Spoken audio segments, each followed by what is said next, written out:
Praise the lord. ఈ ఆదివారం కొరకు ఏర్పాటు చేయబడిన అంశాన్ని చూసినట్లయితే పెంతెకొస్తు తర్వాత ఐదవ ఆదివారము శిష్యత్వము. వచ్చి చూడుడి మరియు వెళ్ళి ప్రకటించుడి. వచ్చి చూడుడి, వెళ్ళి ప్రకటించుడి. శిష్యత్వము. ఇచ్చిన బైబిల్ పట్టణాలు చూసినట్లయితే జకరియా గ్రంథము 8వ అధ్యాయము 18 నుంచి 23 వచనముల వరకు. రెండవ పాఠముగా రోమీలకు రాసిన పత్రిక 10వ అధ్యాయము 9 నుంచి 17 వచనముల వరకు. మూడవ పాఠముగా పరిశుద్ధుడైన యోహాను రాసిన సువార్త 1వ అధ్యాయము 39 నుంచి 42 వచనముల వరకు. ఉత్తర ప్రత్యుత్తర పాఠ్యభాగముగా కీర్తనల గ్రంథము 66వ కీర్తన. మొదటిగా పరిశుద్ధ గ్రంథము నుండి జకరియా గ్రంథము 23వ వచనము చదువుకుందాము. సైన్యములకు అధిపతియగు యెహోవా సెలవిచ్చినది ఏమనగా, ఆ దినములో ఆయా భాషలు మాట్లాడు అన్యజనులలో 10 మంది ఈ యొక్క యూదిని చెంగు పట్టుకుని, దేవుడు మీకు తోడుగా ఉన్నాడను సంగతి మాకు వినబడినది కనుక మేము మీతో కూడా వత్తుమని చెప్పుదురు. ప్రార్థన చేసుకుందాం. మహోన్నతుడా, జీవాధిపతి, సృష్టికర్తమైన తండ్రి, రాజులకు రాజా, కొద్ది నిమిషములు నీ వాక్యాన్ని మేము ధ్యానించుకోవటానికి, కొద్ది నిమిషములు నీ వాక్యాన్ని నైనా మేము ప్రకటించుకోవటానికి మీ కృప, మీ కనికరము, నీ పరిశుద్ధాత్మనైనా మా మీద ఉంచి వినుచున్న వారికి వినగలిగిన మనసును, గ్రహింపగలిగిన శక్తిని అనుగ్రహించండి. కొద్ది మాటలైనప్పటికీ కూడా అవి నీ మాటలుగా మాట్లాడుచుండగా మీరు మాత్రమే మహిమ పొందుకోమని నజరేయుడని యేసుక్రీస్తు నామమున అడిగి వేడుకుని ప్రార్థిస్తున్నాము తండ్రి. ఆమేన్. చూసామా, ఈరోజు మనకిచ్చిన అంశాన్ని చూసినట్లయితే శిష్యత్వము. వచ్చి చూడుడి, వెళ్ళి ప్రకటించుడి అని మరి వర్తమానాన్ని మనకి ఈరోజు అంశాన్ని ఇచ్చే ఉన్నారు. అయితే మనం చూసినట్లయితే వచ్చి చూడండి, తర్వాత వెళ్ళి ప్రకటించండి. అసలు శిష్యత్వం అంటే ఏంటి? శిష్యత్వం అంటే మనం చూసినట్లయితే మరి అనేక మంది మనం చెప్పుకుంటూ ఉంటాము. కొంతమంది గురువుల దగ్గర వారి విద్యను అభ్యసిస్తూ ఉంటారు. మరి మొదటగా మనం చూసినట్లయితే మరి వెంబడించేవాడని చెప్పుకోవచ్చు, నేర్చుకునేవాడని చెప్పుకోవచ్చు, నేర్పించేవాడని చెప్పొచ్చు, సమర్పించేవాడని చెప్పొచ్చు, శ్రమ పొందేవాడని చెప్పొచ్చు, అభ్యసించేవాడని చెప్పొచ్చు. అంటే శిష్యత్వము అంటే మనము ఒకరి కింద ఏదైనా విద్యను అభ్యసించినప్పుడు దానిని మన దగ్గరే మరి ఉంచుకోవటం కాదు, కానీ దానిని నేర్చుకున్న తర్వాత అది ఇతరులకు మనము ప్రకటించేవారిలాగా ఉన్నామా, ఇతరులకు నేర్పించేవారిలాగా ఉన్నామా అనేది మరి ముఖ్యంగా ఈరోజు మనకి ఇచ్చి ఉన్నారు. రండి, మీరు చూడండి, చూసిన కార్యాలను మరి వెళ్ళి ప్రకటించండి. ఇక్కడ చూసినట్లయితే మరి యేసుక్రీస్తు ప్రభువారి కూడా ఆయన మొదటిగా 70 మందిని శిష్యుల్ని ఎన్నుకుని మత్తయి సువార్త 10వ అధ్యాయంలో మనం చూస్తాం కదా. మరి 70 మంది నుంచి తర్వాత ఒక్కొక్కరిని ఇద్దరిద్దరుగా పంపించారు.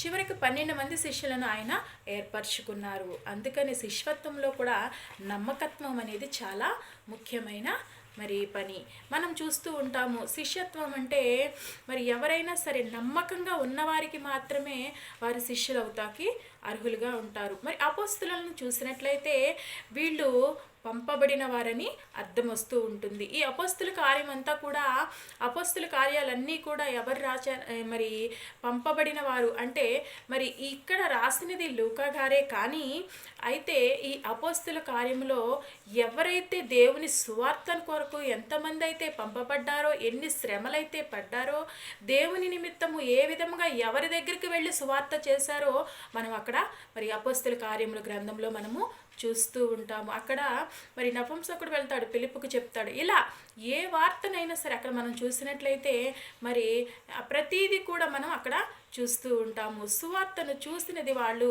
మరి వాళ్ళ వరకే ఉంచుకోక దానిని వెళ్ళి ప్రకటించినట్లు మనము చూస్తూ ఉంటాము. మరి మనకిచ్చిన మరి మొదటి పాఠంలో చూసినట్లయితే ఇక్కడ ఏం చేస్తున్నారంటే మరి మొదటి పాఠంలో చూసినట్లయితే 18వ వచనంలో చూస్తే, మరియు సైన్యములకు అధిపతియగు యెహోవా వాక్కు నాకు ప్రత్యక్షమై ఎలాగూ సెలవిచ్చెను, సైన్యములకు అధిపతియగు యెహోవా ఆజ్ఞ ఇచ్చినదేమనగా, 4వ నెలలోని ఉపవాసము, 5వ నెలలోని ఉపవాసము, 7వ నెలలోని ఉపవాసము, 10వ నెలలోని ఉపవాసము యూదా ఇంటి వారికి సంతోషమును ఉత్సాహమును పుట్టించు మనోహరములైన పండుగలు. ఇలా చెప్పుకుంటూ వస్తూ మరి ఇక్కడ చూసినట్లయితే ఒక్క యూతుని చెంగు పట్టుకుని మరి ఎందుకు వస్తారంటే, అనేక మంది యూదుడు అంటే రక్షింపబడిన వాడు అయితే అన్యజనుడు 10 మంది అంట, నేను మీ దేవుడినే మేము కూడా నమ్ముతాము, మీ దేవుడినే మేము కూడా మరి కలిగి జీవిస్తాము, మీ దేవుణ్ణి మేము ప్రకటిస్తాము అని ఒక్క యూదుని చెంగు పట్టుకుని 10 మంది అన్యజనులు వస్తారంట. చూస్తూ ఉన్నాము కదా ఇప్పుడు.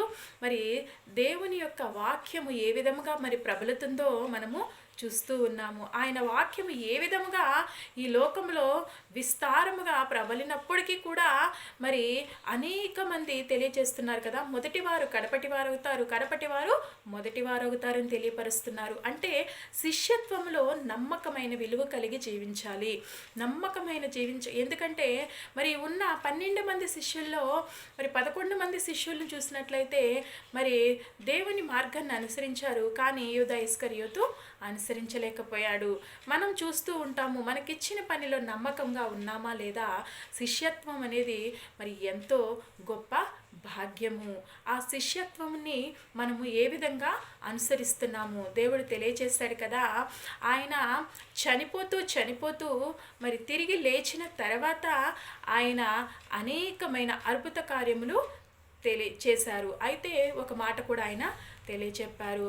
మరి మార్కు సువార్త 16:15లో చూసినట్లయితే, మీరు సర్వలోకానికి వెళ్ళండి, సర్వలోకంలో ఉన్న మరి ప్రతి ఒక్కరిని కూడా నాకు మరి శిష్యులుగా చేయండి. ఏ విధంగా అంటే, సర్వలోకానికి వెళ్ళి సర్వ సృష్టికి కూడా మరి సువార్త ప్రకటించి నాకు శిష్యులుగా చేయండి. అప్పుడు శిష్యులు అన్నారు కదా, ఏమిటయ్యా మాకు ఇంత మా తల్లిని తండ్రిని అన్నీ విడిచిపెట్టి వచ్చేస్తున్నాం కదా, దీనివల్ల మాకు ఏంటి ఉపయోగం అంటే, మీరు పరలోకమందు మీ ఫలము అధికంగా ఉంటుంది అని ఆయన తెలియపరిచారు. మరి శిష్యత్వంలో అంత గొప్ప భాగ్యము ఉన్నది. అయితే ఈ శిష్యులు అనేవాళ్ళు, కొంతమంది శిష్యులు ఏం చేస్తారంటే, చూసి రమ్మంటే కాల్చొచ్చే రకంగా ఉంటారు. అంటే మనం చూస్తూ ఉంటాము, అక్కడ చూసినట్లయితే మన గెహజీని చూస్తాం. మరి ఎలీషా గారు ఏం చేస్తూ ఉంటారంటే, మరి చక్కగా ప్రవక్త దగ్గరికి నయమాన్ వస్తాడు.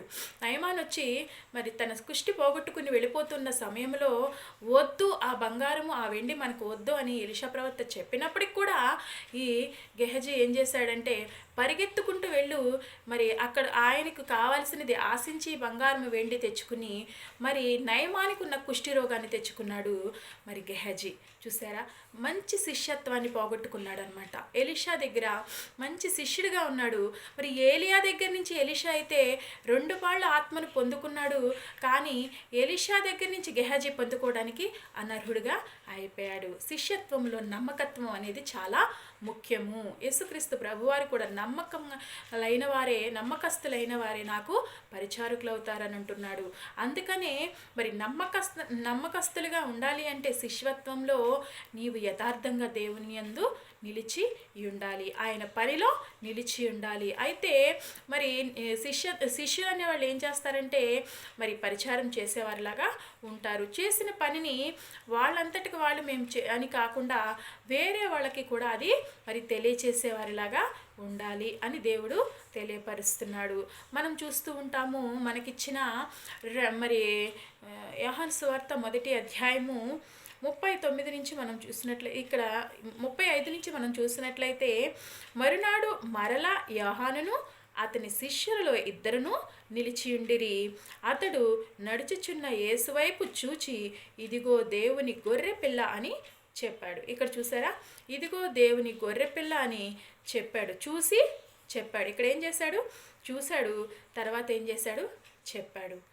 మనం ఏ విధంగా ఉన్నాము? ఫస్ట్ దేవునిని నువ్వు ఆయన కార్యాలు చూచి కని విని కార్యాలు అవి ఎవరికి నువ్వు తెలియచేస్తున్నావు. అందుకనే మొదటి యోహాను పత్రికలో కూడా ఉంటుంది ఏంటంటే, మరి మొదటి యోహాను పత్రిక 1వ వచనంలో ఉంటుంది కదా, జీవవాక్యంను గూర్చినది ఆది నుండి ఏది ఉండెనో మేమేది వింటిమో కనులారా ఏది చూచితమో అది ఏది నిదానించి కనుగొంటిమో మా చేతులు దేనిని తాకి చూచెను అది మీకు తెలియజేయుచున్నాము. చూసారా, యోహాను గారు తెలియచేస్తున్నాడు, మేము ఆది నుండి ఏది చూసామో ఏది విన్నామో అదే మీకు నేను తెలియచేస్తున్నాను అని తెలియపరుస్తున్నారు.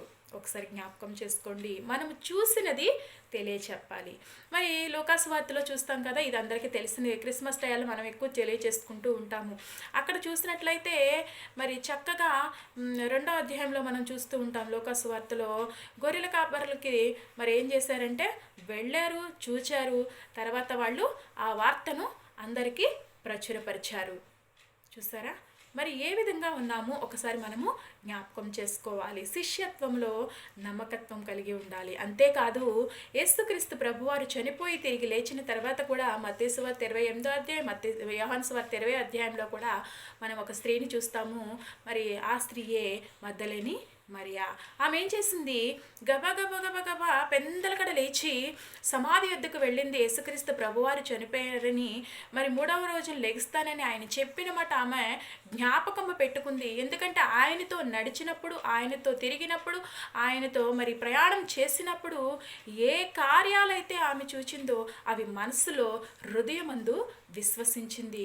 అవి అందుకని మనకి ఇచ్చిన 2వ పాఠంలో ఉంటుంది, రోమిలికి రాసిన పత్రికలో చక్కగా రాసి ఉంటుంది. రోమిలికి రాసిన పత్రిక 10వ అధ్యాయంలో ఉంటుంది కదా, ఏమని రాసి ఉంటుందంటే, మరి నీవు యేసుక్రీస్తుని హృదయమందు విశ్వసించి నోటితో ఒప్పుకుంటే నీవు రక్షింపబడతావు అని రాసి ఉంది. అదే విధముగా ఈవిడ తన హృదయమందు విశ్వాసం ఉంచింది.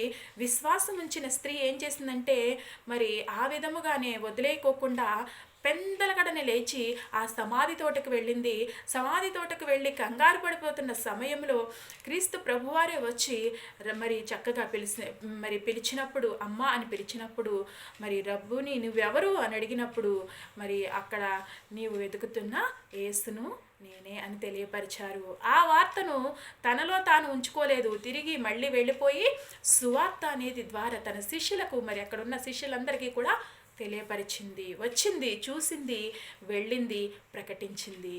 మరి యోహాను సువార్త 4వ అధ్యాయంలో చూస్తూ ఉంటాం కదా, మరి సమరయ స్త్రీని చూస్తాము.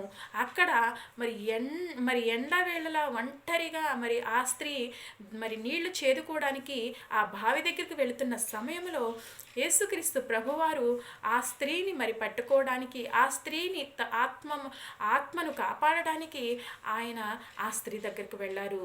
వెళ్ళి తన జీవితాన్నంతా తెరిచిన పుస్తకములాగా చూపించినప్పుడు తను ఎప్పుడైతే చూసిందో, ఎప్పుడైతే దేవుని గురించి విన్నదో ఆ మెస్సయ్య ఈయనే అని తెలియజేస్తూ అక్కడ తెలుసుకున్న వచ్చిన ఆవిడ ఆ కుండను అక్కడ విడిచిపెట్టి త్వరగా వెళ్ళి ఊరిలోనికి వెళ్ళి ఊరి వారు అందరికీ కూడా ఆ సువార్తను ప్రకటించింది. ఏమనంటే, ఇదిగో ఈయనే మనం ఎదురు చూస్తున్న యూదుల రక్షకుడు, యూదుల మరి మెస్సయ్య ఈయనే, ఈయన క్రీస్తు కాడా, ఈయన ప్రభువు కాడా, ఈయన మెస్సయ్య కాడా అని చక్కగా తన ఊరి వారికి సువార్త చేసినట్లు చూస్తాము. అంతేకాదు మరి సేన అనే దెయ్యాలు పెట్టిన మరి యువకుడు సమాధిలో సంకెళ్ళ చేత బంధింపబడుతున్నప్పుడు యేసుక్రీస్తు ప్రభువారు వచ్చి తనకు చేసిన కార్యాలన్నీ మరి తెలుసుకుని తన స్వస్థ చిత్తుడయి వస్త్రములు ధరించుకుని మరలా మరి ఆయన యేసుని వెంబడిస్తుంటే, లేదు నీవు ఈ కన్నా విన్న కార్యము నీవు నీ ఊరిలోనికి వెళ్ళి ప్రకటించమని మరి ఆ సేనా దేయాలు పెట్టిన వాడితో కూడా దేవుడు తెలియచేశాడు. అతను వెళ్ళి తన ఊరిలో ఆ సువార్త చేసినట్లు మనము చూస్తూ ఉంటాము. అంతేకాదు మరి మనం చూసినట్లయితే ఇంకా చాలామంది ఈ విధంగా ఉన్నారు. పుట్టి గుడ్డివాడైన ఉంటాడు, అతన్ని చూసి అయ్యో నీకు వీడికి కళ్ళిచ్చిన వాడు ఎవరు అని అడిగినప్పుడు, నువ్వు మొన్నటిదాకా గుడ్డిగావిడిగా గుంటివాడిగా ఉన్నావు కదా, నీకేంటి, నువ్వు ఇప్పుడు ఎలా చూస్తున్నావు, ఇది నీకు ఎలా వచ్చింది అని తెలియపరిచినప్పుడు, ఏమో ఆయన ఎవరో నాకు తెలియదు కానీ నేను చూస్తున్నాను.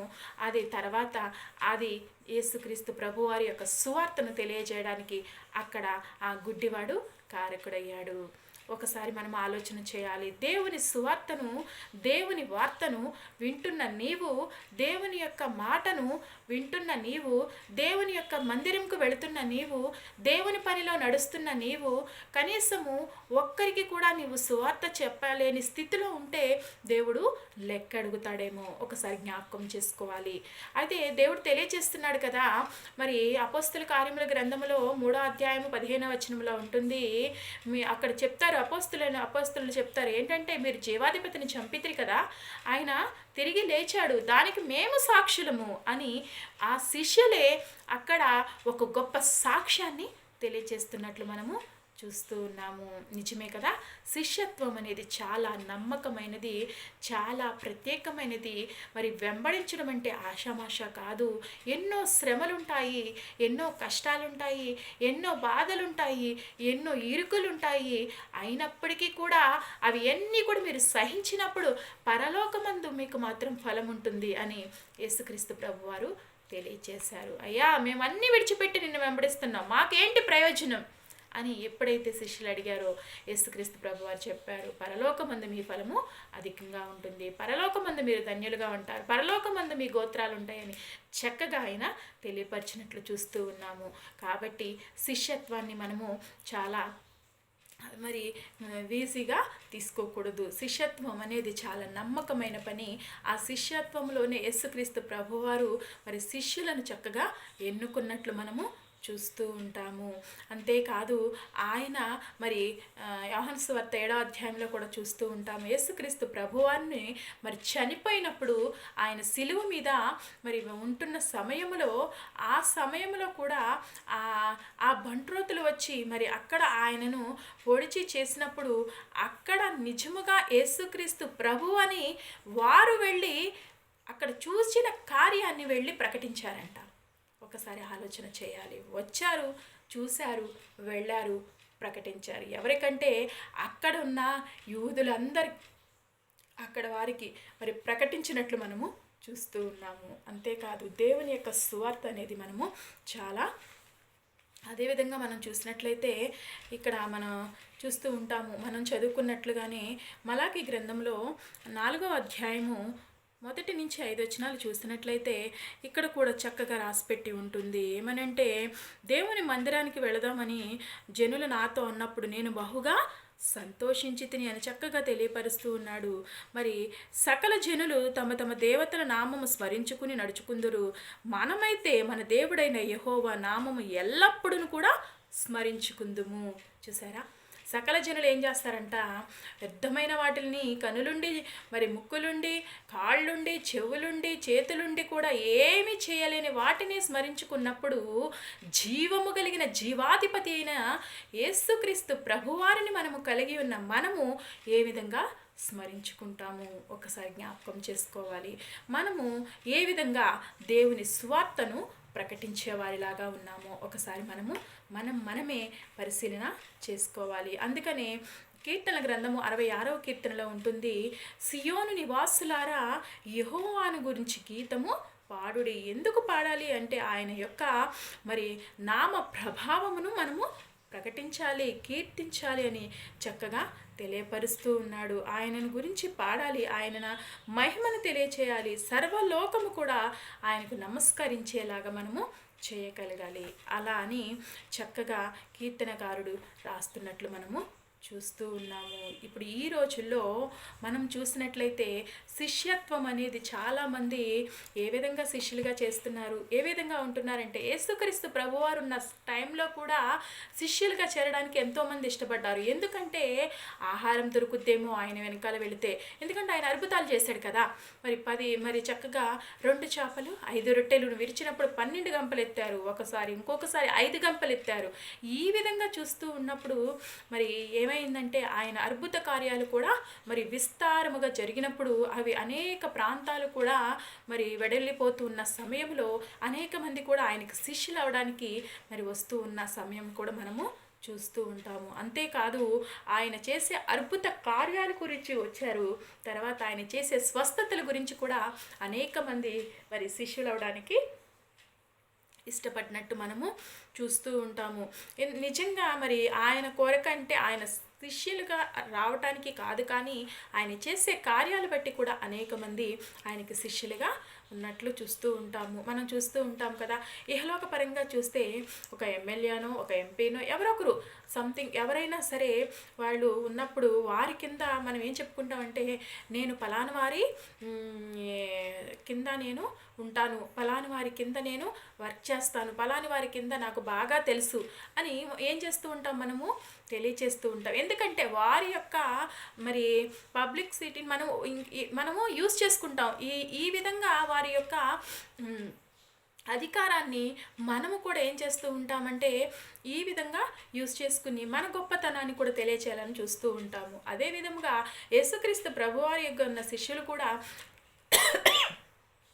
ఆ విధంగానే మరి అనేక మంది గొప్ప కార్యాలు చేస్తున్నప్పుడు మరి ఈ యూదా ఇస్కరియోతి అయితే ఆయన దేవుని యొక్క కార్యాలు అయితే చూడలేదు, కానీ మరి దేవుని యొక్క మరి ఆ రాజ్యానికి అర్హత సంపాదించుకోలేదు, కానీ ఆయన ఈ లోకంలో వాటి కోసమే ఆశపడి తన శిష్యత్వాన్ని పోగొట్టుకున్నాడు. చూసినట్లయితే మనం ఒకసారి జ్ఞాపకం చేసుకోవాలి, దేవుని యొక్క శిష్యులుగా ఉండడానికి మనము ఏ విధంగా ఉన్నాము. ఈ లోక ప్రజలైతే మరి ఎందుకు వస్తూ ఉంటారంటే మరి మనం చూస్తూ ఉంటాము తన అవసరాల కోసము మరి వారికి కావాల్సిన వాటి కోసం వచ్చి వారి అవసరాలు అనేవి తీర్చుకుంటూ ఉంటారు. కానీ యేసుని వెంబడించే వారు ఎలా ఉండాలంటే తమ్మును తాము తగ్గించుకుంటూ మరి మనల్ని మరి ఇతరులను హెచ్చించే వారిలాగా ఉండాలి అని దేవుడు తెలియపరుస్తున్నాడు. మీరు పరిచర్యకు వెళ్ళేటప్పుడు ఏం చెప్పాడంటే, మీరు ఏమి తీసుకెళ్ళవద్దు, సంచినైనను జాలినైనను ఇవేమి తీసుకెళ్ళవద్దు, మీరు మామూలుగా ఒక కర్రను తీసుకుని వెళ్ళండి అని చక్కగా తెలియపరిచాడు. ఆయన ఎందుకు మీరు వెళ్తున్నారంటే దేవుని యొక్క సువార్తను తెలియచేయడానికి వెళ్తున్నారు. ఆ ఇంటిలో మీరు సమాధానంగా వెళ్ళండి, సమాధానంగా రండి. అక్కడ సమాధాన పాత్రుడు మీకుంటే ఆ సమాధానానికి అతడు అర్హుడవుతాడు, లేకపోతే ఆ సమాధానం మీ వెనకాలే వస్తుంది అని తెలియపరుస్తూ ఆయన్ని మరి వాళ్ళను అభిషేకించి పంపించినట్లు మనము చూస్తూ ఉంటాము. అందుకనే చక్కగా మార్కు రాసిన సువార్త 10వ అధ్యాయం 28వ వచనంలో చూసినట్లయితే అక్కడ పేతురు అన్నాడు కదా, మేము సమస్తం కూడా నిన్ను విడిచిపెట్టి వస్తున్నాము, మాకేంటి ప్రయోజనం. చూసారా, సమస్తం కూడా మేము విడిచిపెట్టి వస్తున్నామయ్యా, మాకేంటి ప్రయోజనం అని పేతురు చక్కగా మరి మార్కు గారిని అడుగుతున్నప్పుడు మార్కు సువార్తలో మరి మార్కు సువార్త 10వ అధ్యాయము 28వ వచనంలో చక్కగా అడుగుతున్నాడు. ఏమనంటే, ఇదిగో పేతురు, మేము సమస్తమును విడిచిపెట్టి నిన్ను వెంబడించుతామని ఆయనతో చెప్పసాగాను. అందుకు యేసు ఇట్లా, నేను నా నిమిత్తము సువార్త నిమిత్తము ఇంటినైనను అన్నదమ్ములైనను అక్క చెల్లెలైనను తల్లిదండ్రులైనను పిల్లలైనను భూములైనను విడిచినవాడు ఇప్పుడు ఇహమందు హింసలతో పాటు 100 ఇండ్లున్న అన్నదమ్ములైనను అక్క చెల్లెలైన తల్లులైనను పిల్లలైన భూములైనను రాబో లోకమందు నిత్య జీవము పొందునని మీతో నిశ్చయముగా చెప్పుచున్నాను. మొదటివారు అనేకులు కడపటివారవుదురు, కడపటివారు మొదటివారవుదురు. చూసారా, మీరు ఇప్పుడు వాటి కోసం ఆశపడుతున్నారేమో, కానీ మీరు పరలోకమందు మీకు నిత్య జీవం అనేది మీకు అనుగ్రహింపబడుతుంది అని దేవుడు చక్కగా తెలియజేస్తున్నాడు. ఆయన కార్యాలు వచ్చారు, చూశారు, వెళ్ళారు, ప్రకటించారు. అదే విధముగా ఇప్పుడు నీవు మరి సాక్ష్య రూపణంగా కానీ, కొంతమంది మరి తన పాటల రూపంలో కానీ, కొంతమంది తమ క్రియల ద్వారా కానీ దేవుని కార్యాలనేవి ప్రకటించాలి. సువార్త ద్వారానే కాదు, కానీ నీ యొక్క ప్రవర్తన ద్వారా కూడా నీవు దేవుని కార్యాలను ప్రకటించవచ్చు. అందుకే అంటాడు కదా ప్రకటన గ్రంథంలో, క్రియలు లేని విశ్వాసము వ్యర్థము. రోమపత్రిక మనకు 2వ పాఠంలో అదే. మరి ఏదైతే నీవు క్రియలు కలిగి నీవు ఉంటావో ఆ క్రియల ద్వారానే నీవు మరి ప్రకటన అనేది నువ్వు చేయగలుగుతావు. క్రియలు లేకపోతే నీవు ఎంత ప్రకటన చేసినా వ్యర్థమే. కాబట్టి నీ క్రియల ద్వారానే నీవు ప్రకటింపగలవు. కొంతమంది ఉంటారు, మేము దేవుని ఎరిగిన వారు అని తెలియచేస్తూ ఉంటారు, దేవుని సేవలో మేము బాగా ఉన్నామని తెలియచేస్తారు, మేము ఎన్నో కార్యాలు చేశాము, ఇవి చేసాము అవి చేసాము, ఇప్పుడు ఇక మాకెందుకులే అని కూర్చున్నాము అనుకుంటా ఉంటారు. కానీ దేవుని ఆత్మ ప్రేరేపణ కలిగిన వారు ఏ సమయమందైనను మరి సమయమందును అసమయమందును కూడా దేవుని కార్యాల కొరకము ప్రకటించాలి, మరి ప్రార్థించాలి, వాటిని మనం ఇతరులకు తెలియచేసే వ్యక్తుల్లాగా ఉండాలి. చాలామంది వ్యక్తులు అనుకుంటారు, దేవుని కొరకు చాలా చేస్తాం, ఇక చాలే విశ్రాంతి తీసుకుందాం అనుకుంటారు. కాదు కాదు, ఆయన శిష్యత్వంలో నీవు చేసిన కార్యాలే ఇతరులకు తెలియజెప్పడానికి నీవు చివరి వరకు కూడా దేవుడు ఏదో ఒక రూపంగా అవకాశం అనేది కల్పిస్తూ ఉంటాడు. ఆయన శిష్యత్వం అనేది చాలా అమూల్యమైనది, అది చాలా మరి కష్టతరమైనది, అది చాలా ఇబ్బందికరమైనది. శిష్యత్వం అనేది అప్పుడు ఏంటి తెలుసా? నేర్చుకునేవాడు, అభ్యసించేవాడు, మరి శ్రమపడేవాడు. ఎందుకంటే శిష్యత్వంలోనే అనేకం నేర్చుకుంటాడు. నేర్చుకునేటప్పుడు ఏముంటుందండి? సుఖంగా ఉంటుందా? ఉండదు కదా. ఎందుకంటే కష్టమే. అది ఒక పని మనకు రావాలి అంటే నేర్చుకునేటప్పుడు వాళ్ళు 10 సార్లు మనకు చెప్తేనే కానీ ఎన్నో మాటలు వస్తూ ఉంటాయి నేర్చుకునేటప్పుడు. ఇది కూడా రాదా, ఇది చేయలేవా, ఇది చేయలేవా, లేకపోతే ఇది రాదా అన్నప్పుడు కూడా తగ్గించుకోవాలి. అలా తగ్గించుకున్న సమయంలోనే ఆ మాటలన్నీ మన మీద పడుతున్న సమయంలోనే దేవుడు చెప్పాడు కదా, నా నిమిత్తము జనులు మిమ్ము నిందించి హింసించి దూషించినప్పుడల్లా మీరు ధన్యులు, పరలోకమందు మీ ఫలము అధికమగునని మత్తయి సువార్త 5వ అధ్యాయంలో మనం చూస్తూ ఉన్నాము. ఒకసారి జ్ఞాపకం చేసుకోవాలి. దేవుని శిష్యత్వంను చూసినట్లయితే వచ్చారు, చూశారు, వెళ్ళారు, చెప్పారు. గొల్లలు చూశారు, మరి దేవుని గురించి తెలియచేశారు. జ్ఞానులు వచ్చారు, చూశారు. నెక్స్ట్ మరి మనం చూస్తూ ఉంటాము అదే విధముగా మరి ఎమ్మాయి గ్రామంలో అక్కడ 2 మనుషులు నడుచుకుంటూ వెళుతున్న సమయంలో యేసుక్రీస్తు ప్రభువారు కూడా వారితో నడిచినట్లు చూస్తాము. మరి యేసుక్రీస్తు ప్రభువారు సిలువేసే సమయంలో బంట్రోతులు వచ్చారు, చూశారు, వెళ్ళి రాజులకు తెలియచేశారు. అంతేకాదు మరి యేసుక్రీస్తు ప్రభువారిని మరి లూదియా ఏం చేసింది? హృదయం తెరిచినప్పుడు వచ్చింది ఆ సముద్ర తీరములో ఆ పౌలు యొక్క బోధనలు వింది. ఆ విన్న బోధన తనలోనే ఉంచుకోలేదు, తన కుటుంబానికి కూడా అప్లై చేసింది. అంతేకాదు మరి సెరసాలు ఉన్న మరి పాటలతో పౌలు శీలలు పాటలతో ప్రార్థించినప్పుడు సెరసాలు సంఖ్యలు బద్దలైనప్పుడు అక్కడ చూసిన వారందరూ కూడా మరి ఏం చేశారంటే, ఇంకేముంది వీడు తప్పించుకున్నారని సెరసాల యొక్క నాయకుడు కత్తి తీసుకుని చంపబోతుండగా వెంటనే లేదు మేము ఇక్కడే ఉన్నాము, నీవు మాత్రం అలా పని చేయొద్దని చెప్పినప్పుడు వారును వారి కుటుంబము కూడా ఏమైందంటే రక్షింపబడింది. ఒకసారి జ్ఞాపకం చేసుకోండి. అంతేకాదు పాత నిబంధన గ్రంథంలో దానియేలు గారిని చూస్తూ ఉంటాము.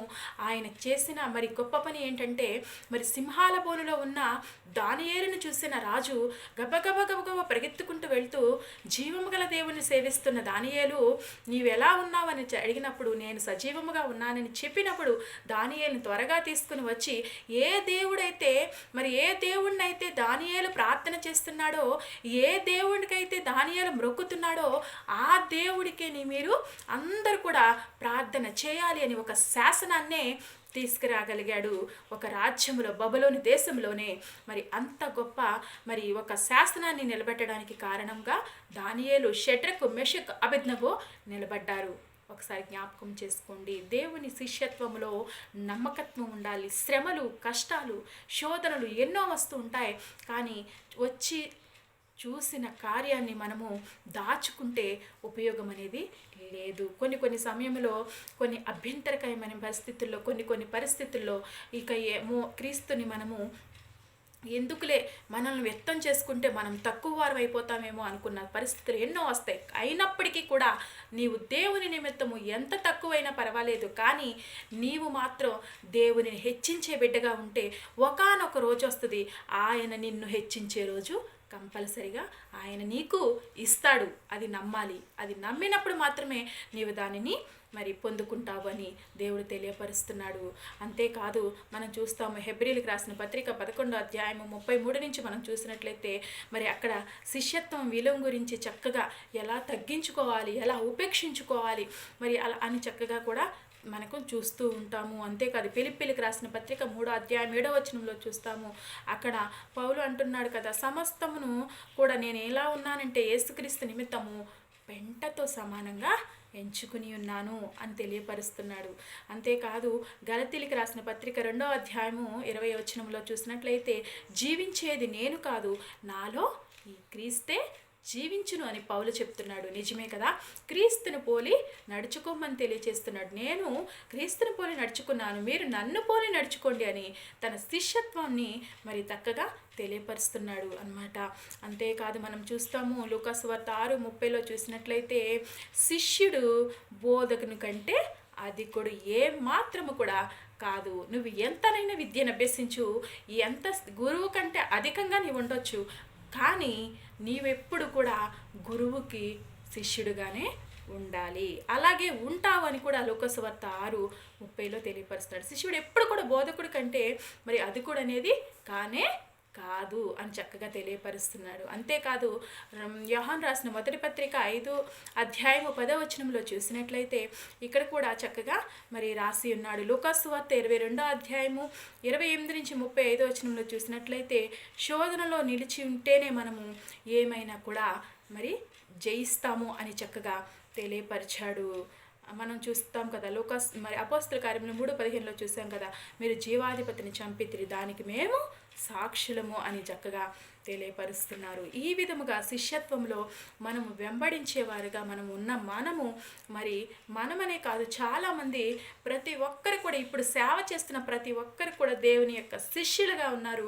మరి శిష్యత్వంలో నీవు ఏ విధముగా నమ్మకత్వంగా ఉన్నావో, మరి నీవు పొందుకున్న కార్యాలు, నీవు వస్తూ దేవుని మందిరంలో చూస్తున్న కార్యాలు, మరి ఏ విధంగా ఒక యూదుని చెంగు పట్టుకుని 10 మంది మీ వెనకాల వస్తాం, మేము వస్తాం, మీ దేవుడే జీవం కలిగిన దేవుడు, మీ దేవుడే గొప్ప దేవుడని మరి నెబుకద్నెజర్ రాజు మరి చక్కగా అన్నట్లు, మరి అక్కడ మనం చూస్తాం కదా దానియేలు దగ్గర మరి అన్నట్లు, మరి మనం కూడా ఏ విధంగా ఉన్నాము ఒకసారి జ్ఞాపకం చేసుకోవాలి. మనల్ని చూసి కూడా మీ దేవుడే జీవము గలి దేవుడు కదా, మీ దేవుడు గొప్ప దేవుడు కదా, మీ దేవుడు సర్వశక్తిమంతుడు కదా, మీ దేవుడు చేసే కార్యాలు అద్భుతము కదా, మీ దేవుడు నిత్య జీవం ఇస్తాడంట కదా, మీ దేవుని వెనకాల మేము కూడా వస్తాము, మీ మందిరానికి మేము వస్తాము, లేదా మీ దగ్గరికే వస్తాము అనే వ్యక్తులుగా మనము ఉన్నామా? మనము చెప్పాలి. అందుకే అన్నాడు, రండి, చూడండి, వెళ్ళి ప్రకటించండి. విన్నవారు వింటారు, వినని వారు వినాలి. కానీ నీ వంతు నీవు చేస్తున్నావా? దేవుడు అడుగుతాడు, నీ వంతు నీవు చేస్తున్నావా?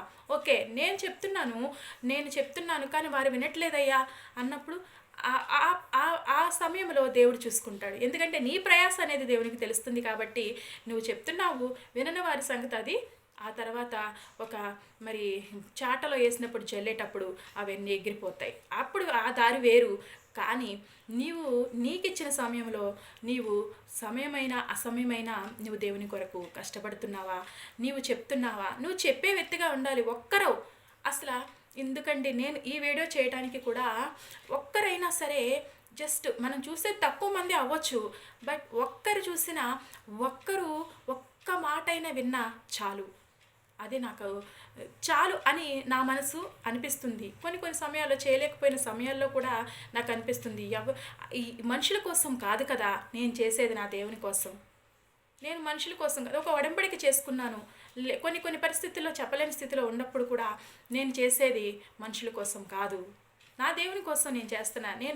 నా దేవుని కోసం నేను చేస్తున్నానంటే అది దేవుడు చూస్తాడు. మనుషులు ఎవరు చూడకపోయినా నాకు పర్వాలేదు, నాకు అవసరం లేదు, నా దేవుడు చూస్తే నన్ను చాలు అనే ఒక నమ్మకంతో, విశ్వాసంతో దేవుడిచ్చిన పనిలో నేను కూడా ఒక్క చిన్న మరి నలకంతైనా నేను ఉండాలని ఆశపడుతూ మరి ఉన్నప్పుడు దేవుడు ఏదో ఒక సమయంలో ఆశగల ప్రాణాన్ని తృప్తిపరుస్తానన్నట్లుగా ఆయన తృప్తిపరిచే దేవుడై ఉన్నాడు.